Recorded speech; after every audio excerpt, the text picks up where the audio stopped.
Well, a full Browns blow-up seems inevitable after that stinker in Chicago. We got Buffalo coming into town next. What's there to look forward to? There's a few things and a few other things that are still going to be even more of a concern. Also, fantasy football playoffs. Did you survive the Trevor Lawrence, the absolute plunging of Kyle Pitts and his 40-plus points? Did you survive it? Well, we're going to go under the wire to make sure you can advance to the championship game in your fantasy football playoffs. Let's get to the show. Turn up your volume. Because you're about to listen to The Sick Podcast with Andy McNamara, the sickest Cleveland Browns podcast. Chubb runs, he's to the 10, 15, he's to the 20, 25, 30, 35, 40, 45, 50. There goes Chubb, he's to the 30, 20, 10, 5, touchdown, Chubb Lubba Hub. It's gonna be sick.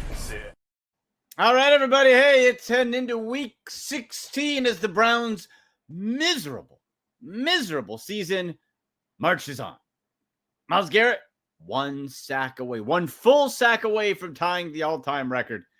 And we're going to have my buddy, super Buffalo Bills fan, Carlan Gay, assistant managing editor at the Sporting News, stopping by in a few minutes too. Get you set fantasy football.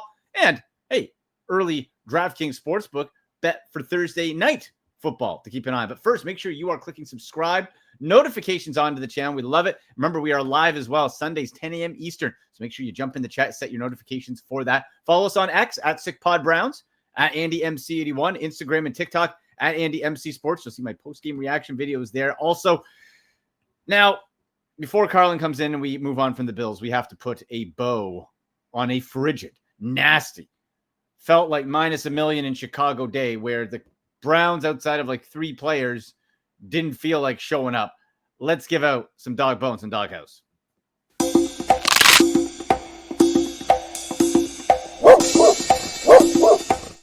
Well, bad day for the defense, bad day for the special teams, as usual. But let's start with the good, okay? Good.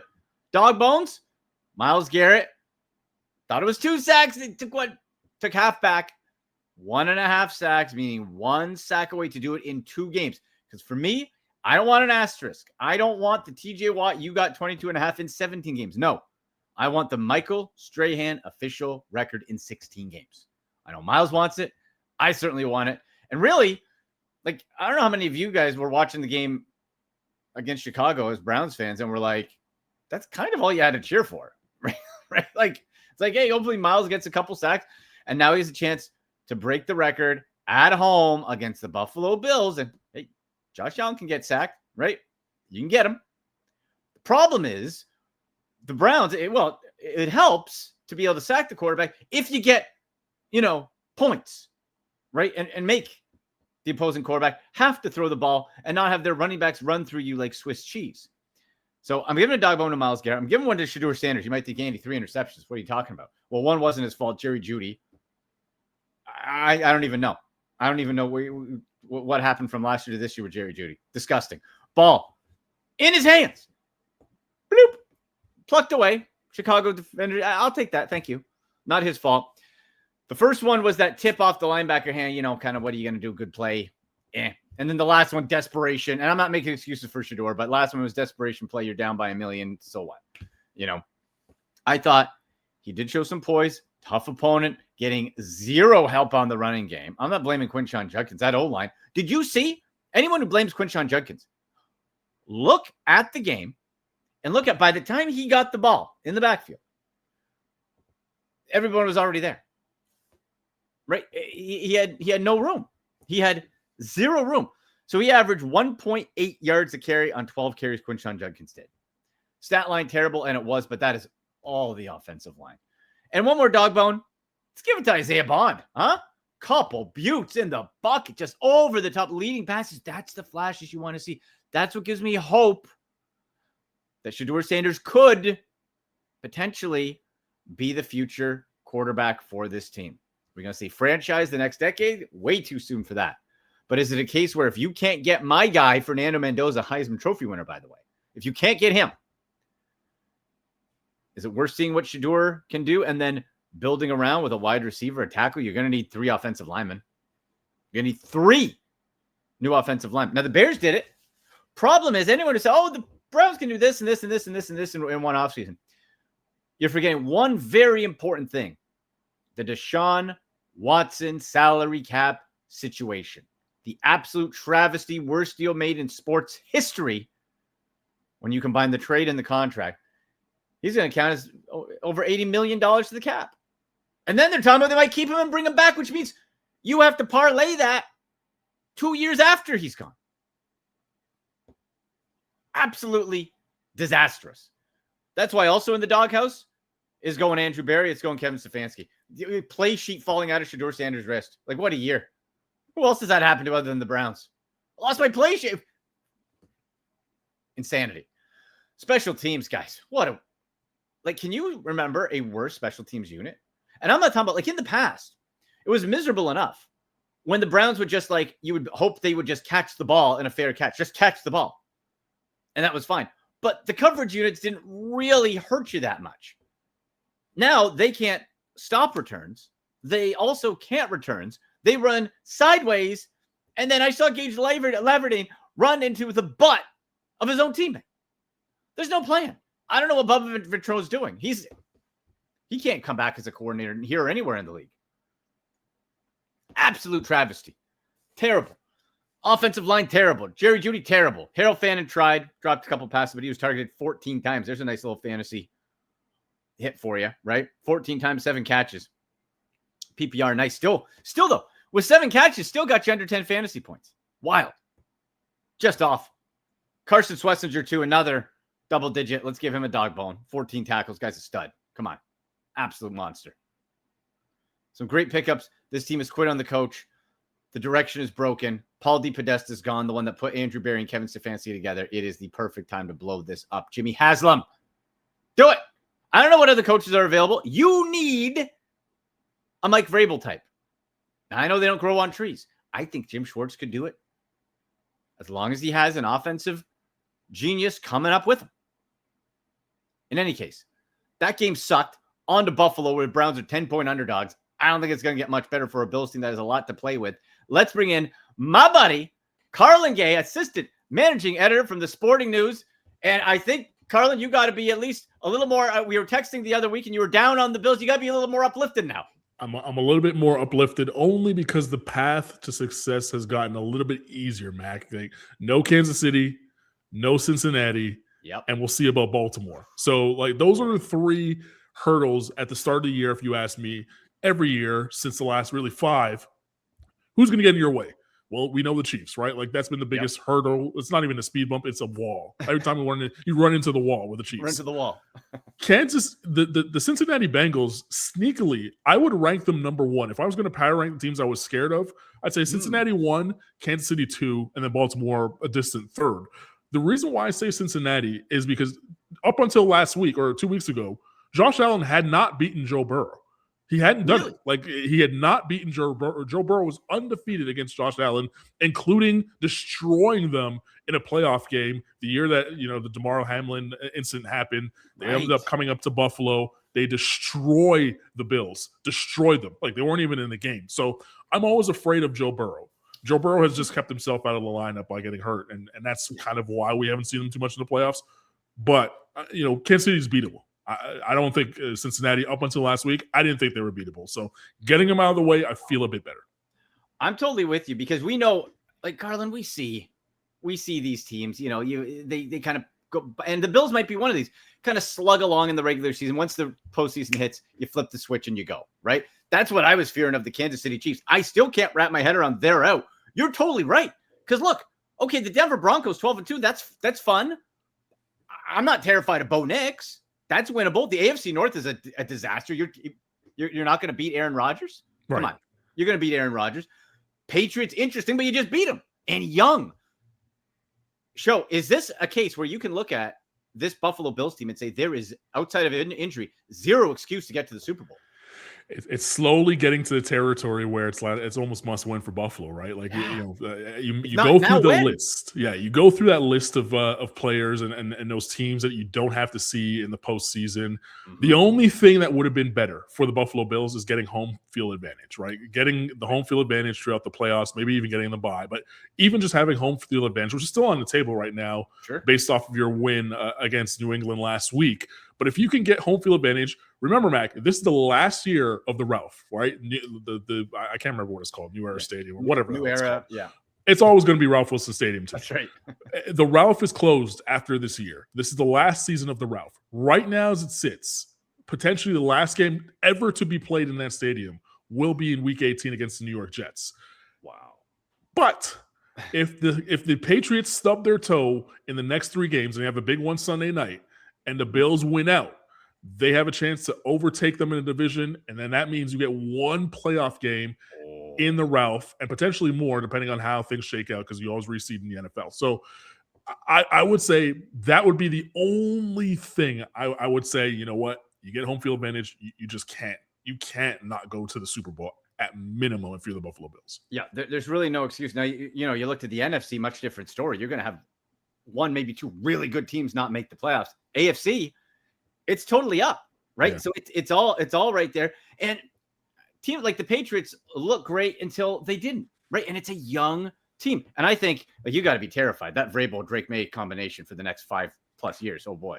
Yeah, yeah, they're good. Vrabel has had the Bills' number. He's had McDermott's number because when he was in Tennessee, I mean, he's beaten McDermott every single time in Tennessee. And you forget about Tennessee was once upon a time the number 1 seed. They flopped in the postseason because of Mariota. Whatever happens, right? With Mariota, but Vrabel can coach. His first couple of years are always good when he gets to a new spot. Right. But he's never really had a quarterback like Drake May. I think Drake May is the real deal. He's the second best quarterback in the division, bar none, right? Like, forget about what the Jets have going. You and I could play for the Jets, right? Like, forget about it. Brady Cook. And then Tua, nice guy. It's not him, right? Can we? If you're a Miami Dolphin fan, you've known this for quite some time. Yeah. You got to get bad in a year where there's a quarterback available. Probably next draft, not this one. So Tua, once he finds his way out of the division, it will open up for Miami. But right now, it's a two-headed horse right now in the division, and I am afraid of the Patriots. I think for the next 5 years at least, they're going to give Josh Allen trouble. But I will say this. This is the first time, Mac, where I've seen Josh Allen kind of had that light bulb go off over the top of his head. And it's happened in the last 2 games. They've been down big, but he hasn't panicked. Josh Allen of the past, pre-MVP season, pre kind of just having that light bulb go off in his head. He goes down big in a game. He's trying to do too much. He throws a pick. The game's over. Yeah. Now it's like, oh, you're up 21-0. There's still 3 quarters of football. And I can score 21 points in 3 quarters of football. You give me the ball enough times, I'm going to put up points. And that's what we saw last week. We saw it the week before against the Bengals where, Burrow, like I said, he hadn't beaten him. It was scary for a second there. Burrow hadn't beaten him. Josh kind of just didn't turn the ball over, just stayed the course, figured it out. And then Burrow turns it over 2 plays in a row. Josh is like, the window's open.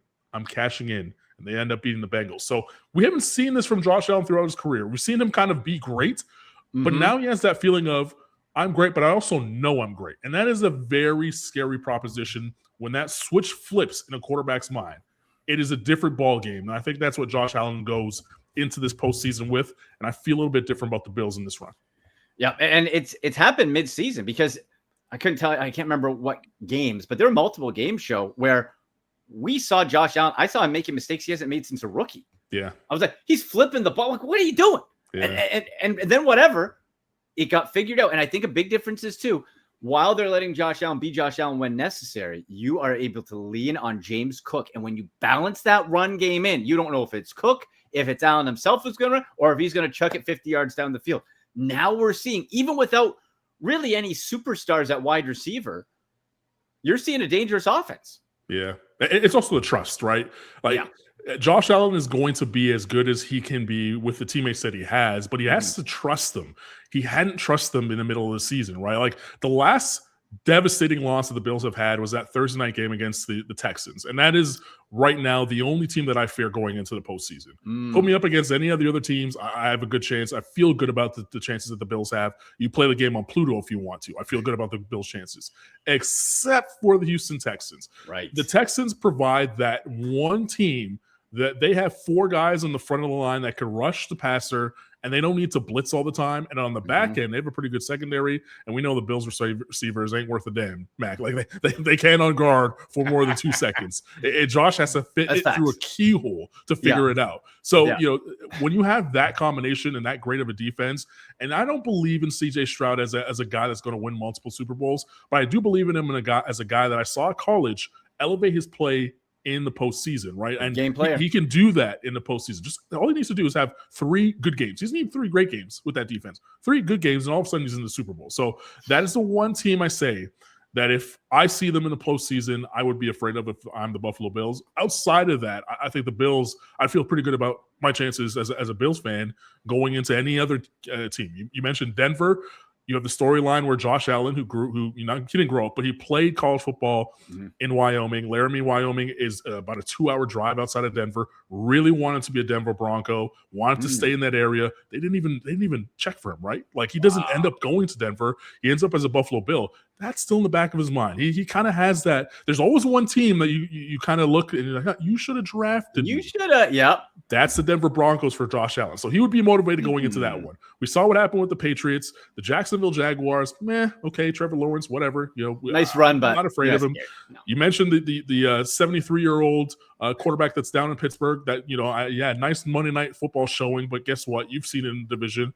You get Aaron Rodgers off his spot. He's not the same guy. Hadn't been the same guy for a very long time. No. The Bills already beat them this year, by the way, and pounded them by running the exact same run play over and over and over and over and over again for an entire half, and the Steelers had nothing for them. Was it lazy Madden? It was like you find a cheese play in Madden, keep going. So you're not afraid of them, and then you just have that one wild card situation where is it either the Texans, maybe Philip Rivers and the Colts sneak in, whatever the case is with that division. I am a little bit afraid of Houston Texans, but outside of that, I think this is a year that it sets up for a playoff run, and then you see who comes out of the NFC. And then you take your chance. You get to the dance, you take your chance with that. Houston Texans, interesting, maybe peaking at the right time. And we know CJ Stroud playing at Ohio State. Quick side note on that, Carlan. I've always said no moment will scare CJ Stroud. Imagine being an 18, 19-year-old. His first 2 games, 110,000 people booing you at home. Yeah. They booed him at the show. They booed 110,000. I'm like, what is it? And the guy progressed. No moment is going to be scary for CJ Stroud. Now, I got to ask you this. Is there anything that scares you about my Cleveland Browns facing the Buffalo Bills? 1,000%. The defense, right? Like, and you can say that every year, really, for the Browns. Yeah. Right? Like, the Browns always have the elements to have a top 5 defense. Injuries and everything else, and then also being on the field forever because your offense can't move the ball takes you out of that top 5 realm. But when all goes right, the Browns always have a tough defense, and it's led by Myles Garrett, and he's chasing history, right? Like, this is a situation where the Browns shouldn't be motivated. They should be motivated by getting a better draft pick to maybe hopefully one day land into that quarterback, or even just get better pieces so when that quarterback shows up, you have those pieces around him. But they're motivated by getting their franchise player, they're probably the best player they've had in the last 10 years, suit up and chase a record that many thought probably wouldn't be broken. And he's going to do it. If he's going to do it, it's not going to be, as I heard you talking, it's not going to be the 17-game route, right? Like you want it to be within those 16 games. Yeah. And this is the game to do it. Now, I will say, one thing that is underrated about the Buffalo Bills has been the offensive line. That offensive line has been healthy. They've been together for numerous years. There's not really any secrets around there. And Josh has been better at getting the ball out quickly so he does not take sacks. However, I could see Myles Garrett getting off the ball quickly and causing a problem for the Buffalo Bills in this one, because on the back end, I think the Browns are a little bit better than people think in the secondary. And the Bills, the receivers can uncover against anyone. So if you're going to sack someone and you're going to get Josh Allen, who's going to sit back there and try to make the big play, this is the game. And a motivated Myles Garrett is this very, very scary dude. So, the Browns aren't going to win the game, by the way. Like, let's just be clear. They're not going to win the game. But they could win the war by getting Myles Garrett, that record, and that's a celebration for a season that could otherwise be forgotten. Yeah, and he just needs 1.5. That's not unreasonable, right? That's for Myles Garrett. He's done 5 in a game. Yeah, before, right? Like that's not unreasonable. He is an absolute freak. By the way, what's the spread? I'm seeing. You know what? 10 points. 10 points. If again, Browns aren't winning the game, but I would look at that and take the points with the Browns, and here's why. The Bills don't have a kicker. They don't have a kicker. Okay. Bass has been injured all year long. I have no idea what's wrong with him. They bring in Matt Prater off of the couch. He's 41 years old. He's been kicking all season long. He is now hurt and ruled out of the game on Sunday. Oh. So I could be kicking on Sunday for the Buffalo Bills. So I would say take the points there, because you now have a situation where if you're in that field goal range, maybe you go for it when you probably wouldn't. You just open up the door for different things if you don't have a reliable kicker out there. So, I would take the points if I was betting on this one. Interesting. And I would say if we're putting a bet on, take a James Cook anytime touchdown, because last 2 weeks, Browns run defense, I don't know what's happened, Show. I don't know. They've stuffed up Derrick Henry earlier in the year. They've beat really good backs and now running like Swiss cheese. So I think James Cook could run wild, and that is the only thing that can stymie Myles Garrett. If you just keep running the ball, you can't get the quarterback. Yeah, and that's what the Bills want to do, as you know. Right? That's what they want to do, right? So that's the over-under set at 42.5. Ooh, 28 degrees in Cleveland. Yeah, under. I'm taking the under there. Nice. Yeah, I'll take the under and the Bills there. Real quick, Show, before we let you go, Shedeur Sanders, I mentioned it. Now, each year I got my combine crush. I fall in love with one guy, and I put on my draft day sticky note. Whoever, no matter what. Fernando Mendoza. Okay. Indiana. I don't care. I don't want to hear anything about it. It's Mendoza or nothing. But we know the Jets have all the ammo. They've traded their whole team to get all those picks. They're going to get Mendoza. So you look at Shedeur Sanders with the Browns. 2 more games left. Very important games. That's another thing for Browns fans. You got to watch Shedeur. Have you seen, I'm getting flashes. I want to be talked into giving him a year next year, because if it's not Mendoza, I got Dante Moore, who seems okay, and after that, it's nothing. Yeah, so with Shedeur is interesting. I don't think he has NFL level, skill to be an everyday starter. But what he does have is this self-belief that allows him to be good enough in his mind, and therefore it just carries over on the team and rubs off on the team. Yeah. So, but it's a little bit of a cockiness that could only last you a short window. So after this year and next year, that's it. I don't give him past 2027 or 2027. And the reason why is with that cockiness, with that brashness, it does rub off in short spurts. But once you get past that initial kind of, you're in awe of all of what he's doing, it then becomes annoying, right? Like once you're kind of losing games that you probably should be winning, then it becomes annoying. And if the Browns aren't going to make the playoffs next year, you're right back in the conversation for drafting a quarterback. It's a little bit annoying at the end of the year when Shedeur's saying, like, hey, I'm better than I think I am, and you're 4-12, right? Like, it hits a little bit different at that point. So I think give him the next 2 games to show you what you can. You expect him to get better with coaching over an offseason, right? Like, you expect him to get better with the belief that he's going to be the number 1 guy next year. You build a team around him, get some skill position players in this draft.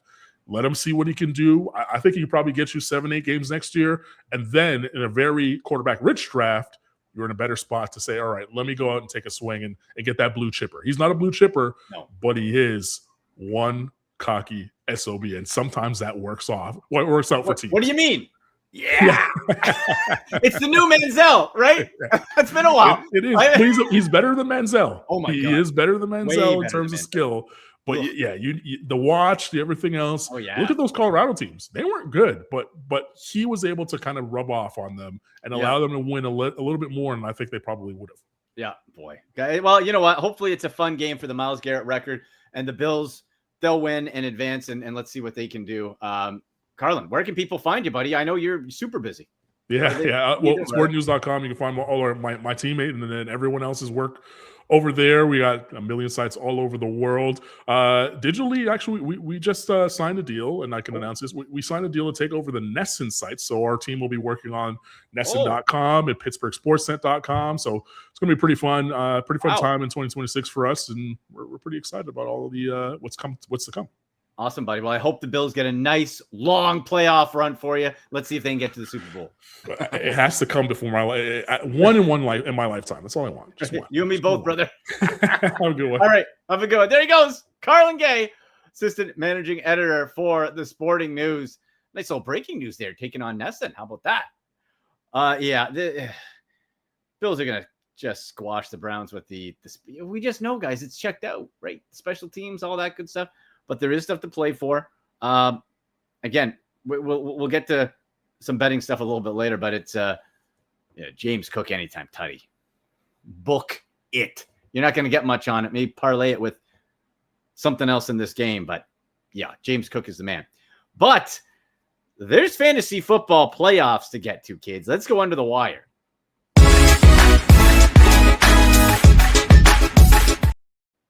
All right, my friends, we got a situation if you are in still your fantasy football playoffs. I'm pulling up my notes here. So, of course, maybe you got blasted by Kyle Pitts, Trevor Lawrence, Travis Etienne, right? Maybe. But here's some situations you have to, if you're still alive, that we really have to consider. Now, of course, Patrick Mahomes gone, out for the year, right? Micah Parsons as well with an ACL. You're less relying on the Green Bay defense, of course, but Patrick Mahomes out. Where are you going at quarterback? As much as I don't think this guy's going to be a good long-term QB in real life, fantasy-wise, hey, man, he could be as good as anybody right now. J.J. McCarthy for the Vikings. He's been stacking up 20-plus point fantasy games, 6 touchdowns, 500 passing yards against the Cowboys and Commanders. Okay? Now you get the Giants. Money matchup. This guy's available in over 50% of the leagues. Now, running back, let's skip to there quick. Bam Knight, who we've talked about on this show, like first play, injures his ankle, he's out. They're not renewing Trey or bringing back Trey Benson for the year. Michael Carter time. Woo-wee! Load him up, kids. Michael Carter played 80% of snaps after Knight went out. So you're getting the Falcons and the Bengals. So that's 2 defenses that you can run on those guys, right? Wide receiver wise, Jaden Reed. Watch Christian Watson for the Packers. We know last year Jaden Reed was money down the stretch. He was banged up. Now Watson came in. He was doing dynamite. He's banged up. If Jaden Reed can get back in there, he is a must start. Last season was a top 20 wide receiver during the last third of the season. Adonai Mitchell, I love this guy, but it really depends. You got to give me Tyrod Taylor back at quarterback. If you put Brady Cook in there, I know he threw a touchdown and it went to Adonai Mitchell. Hallelujah. But oh boy, Brady Cook. Woof.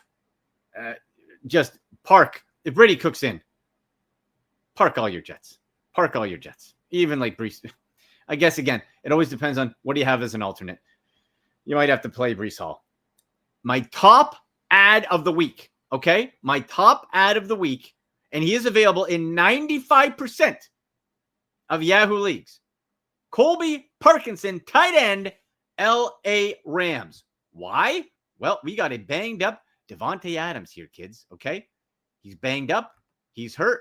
And even before that, what do we look for? I always look for some trends. Are we getting targets? Are we getting end zone looks? What are we looking at here? And for Colby Parkinson, again, now he popped early in week 12, and we're looking at since week 11. And he's gotten some games where he's gotten just straight up touchdowns, but 1, 2, 3, 4, 5, 6. 1, 2, 3, 4, 5, 6 touchdowns in his last 7 games since week 10. Okay. Since week 10, we're seeing 24.5 fantasy points last week against the Detroit Lions. Devontae Adams got banged up. Parkinson's targets went way up, 5 and 7. Week before, 5 targets, 3 catches, and a touchdown. Now, what's scary, of course, is if that volume isn't there, the week before that against Carolina, where they lost somehow, 4 catches, 5 targets as well, just 27 yards, no touchdown. So a little bit touchdown dependent. but this is a top ad with target share ceiling going through the roof. Especially, you track Devontae Adams, okay? Went down. Looks like he should be done. No, like, out for this week, I should say. Colby Parkinson. Other quarterback help, Tyler Shuck for the Saints. Like, the guy's popping, right? You got injuries across. We're not playing any Saints running backs, by the way. Devin Neal also hurt. Shuck is making it work. He's hitting multiple 20-point fantasy games in 3 of his last 5. You're going up against a Jets defense that just allowed 6 touchdowns to Trevor Lawrence. Let's go. Tyler Shuck, widely available. And below that, Kirk Cousins, right? Balled out late against the Buccaneers. Kirk Cousins in a desperation role. Something you can look at, especially with possibly the return of Drake London. So maybe a little Kyle Pitts there. Dawson Knox at the tight end front underneath Colby Parkinson if you can't get him as a nice little Carlan. We were talking about the lack of options at receiver and lack of playmakers. Dawson Knox, the Browns can get to the receiver side, especially if Denzel Ward continue to struggle against tight ends. That seems to be their Achilles heel at times. Now you got Carson Schwarzenegger, who's been sensational, of course. So maybe not as much as a short thing, but if you're looking for tight end help, Dawson Knox right there. So keep an eye on those. You have any fantasy football questions, hit me up on X, hashtag Ask Andy, at AndyMC81, at SickPodBrowns. Follow us on Instagram and TikTok too, at AndyMC Sports. Big thanks to my guy, Carlan Gay, to show from the Sporting News. And for producer Jimmy, I'm Andy McNamara. We'll be back Sunday live, 10 a.m. Eastern. So jump in the chat there to get ready for week 16. But before we go, I need to make one more bet for Thursday night football. Okay. And I said, James Cook, anytime touchdown, pop that on there. Thursday night game, Rams Seahawks, huge game. I am fading Sam Darnold. I think we start seeing pumpkin Sam Darnold. He's starting to sprout a little bit.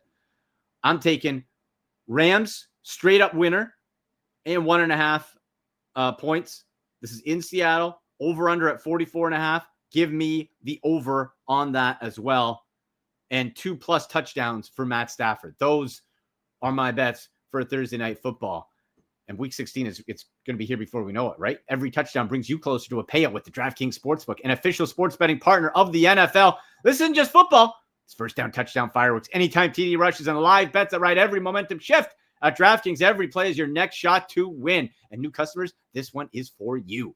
You bet just $5 and you get $300 in bonus bets instantly. Plus, grab over $200 off NFL Sunday Ticket from YouTube and YouTube TV. Your season keeps on rolling. Download the DraftKings Sportsbook app and use code SICKSPORTS. That's code SICKSPORTS to get $300 in bonus bets instantly when you place your first bet of $5 or more. Plus over $200 off NFL Sunday Ticket from YouTube and YouTube TV. In partnership with DraftKings, the crown is yours. Gambling problem? Call 1-800-GAMBLER. In New York, call 877-8-HOPE-NY or text HOPE-NY 467-369. In Connecticut, help is available for problem gambling. Call 888-789-7777 or visit ccpg.org. Please play responsibly. On behalf of Boot Hill Casino and Resort in Kansas, fees may apply in Illinois. 21 and over. Age and eligibility varies by jurisdiction. Void in Ontario. Bonus bets expire 7 days after issuance. See sportsbook.draftkings.com/promos. NFL Sunday Ticket offer for new subscribers only and auto renews until canceled. Digital games and commercial use excluded. Restrictions apply. Additional NFL Sunday Ticket terms at youtube.com/go/NFL Sunday Ticket/terms. Limited time offer. All right, there we go, everybody. So again, big thanks to Carlan Gay from the Sporting News. For producer Jimmy, I'm Andy McNamara. Sunday, 10 a.m. Eastern. Be here. Fantasy football playoffs. We'll get you ready. Tee up Browns and Bills. And of course, the parlay party. Make the NFL best bets going. The big betting ticket on the DraftKings Sportsbook. But until then, go Browns. And that's a wrap. Hope you don't miss us too much until next time. Follow the Sick Podcast with Andy McNamara on YouTube, Instagram, Facebook, Google Play, and Apple Podcasts.